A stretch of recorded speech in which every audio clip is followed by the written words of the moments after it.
अब मैं स्टेज पे बुलाना चाहूंगा हमारे विधानसभा क्षेत्र कुशेश्वर स्थान के एक आरटीआई एक्टिविस्ट है, मतलब एक समाज सेवी है जो विभिन्न मुद्दों पे अपनी राय रखते हैं। उनका नाम विनोद कुमार है, जो हमारे एरिया से ही बिलोंग करते हैं। जो आदमी का जो समस्या है, जन समस्या है, उनका वो बुलंदी से आवाज उठाते हैं, जो भी शासन प्रशासन है उनके सामने। तो आप सबों के तालियों के बीच में उनको स्वागत करना चाहूंगा, कृपया ताली बजा के उनको स्वागत करें।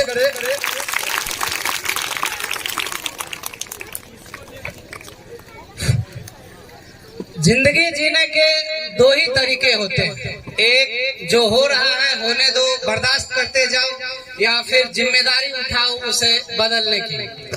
बस आपके समाज का ही हूँ और एक नागरिक होने के नाते आरटीआई एक्टिविस्ट या जो भी हमारे मित्र कह रहे थे ये बहुत दूर की बात है, उसका बहुत बड़ा जिम्मेदारी है वो उठाना। तो मैं अपने आप को अभी तक नहीं समझ पाया कि उस रूप से मैं उठा पा रहा हूँ, लेकिन एक समाज के नागरिक होने के नाते, समाज का बेटा होने के नाते मुझसे जो बन पाता है, जो हो पाता है, मैं चाहता हूँ कि वो समाज को रिटर्न करूँ, क्योंकि आप इस समाज में पले हैं, बड़े हैं, इस समाज से ही सीखे हैं, इस समाज से ही आगे बढ़े हैं। तो एक आपका दायित्व भी बनता है कि आप अपने समाज को कुछ लौटाएं।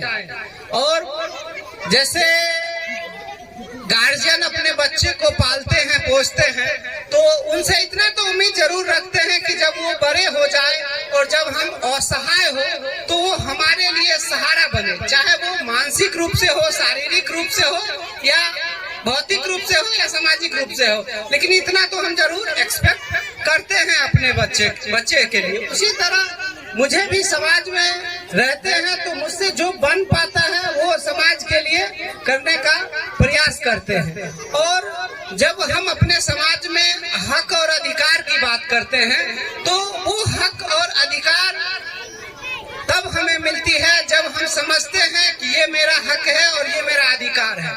और वो हक और अधिकार हमें कब पता चलता है? जब हम शिक्षित होते हैं, जब हम पढ़ाई से जुड़ते हैं कि समझते हैं कि ये मेरा हक है, ये अधिकार है। तो जैसे संविधान में 6 मौलिक अधिकार की चर्चा की गई है, 11 मौलिक कर्तव्य की चर्चा की गई है। तो हम तो बड़े दूर गए हुए थे, हमारे मित्र बुलाए हमको और नेशनल यूथ फेस्टिवल जो नासिक महाराष्ट्र में हो रहा था उसमें पार्टिसिपेट करने के लिए, दरभंगा जिला को रिप्रेजेंट करने के लिए नासिक गया हुआ था। तो मैं तो आ ही रहा था, तो समस्तीपुर में ही कुछ काम की वजह से वहाँ फंसा हुआ था, तो सोचा आऊं, लेकिन बहुत जिद करने लगे तो आए। तो बस 2 लाइन है दोस्ती पे, बस मैं कहना चाहूंगा कि अगर बिकी तेरी दोस्ती तो पहले खरीदार हम होंगे, तुझे खबर ना होगी तेरी कीमत, पर तुझे पाके सबसे अमीर हम होंगे।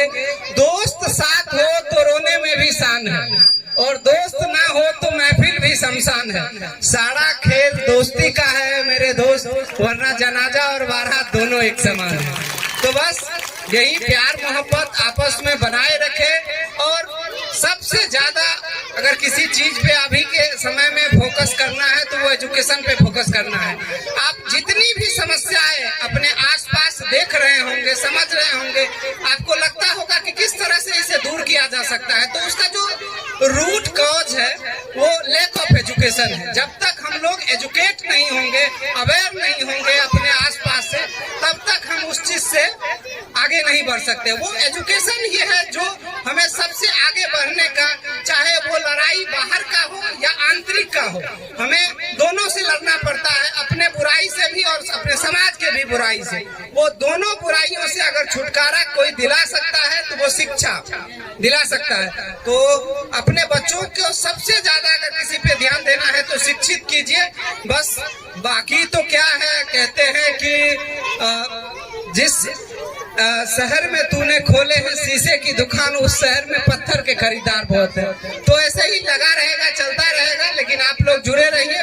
बहुत अच्छा लगा कि अब गांव घर में भी इस तरह का आयोजन किया जा रहा है, जिसमें एजुकेशन के माध्यम से जब हम एजुकेशन को समझते हैं तो ऑल ओवर डेवलपमेंट होता है। एजुकेशन में सर्वांगीण विकास होता है, और सर्वांगीण विकास में सब कुछ आता है।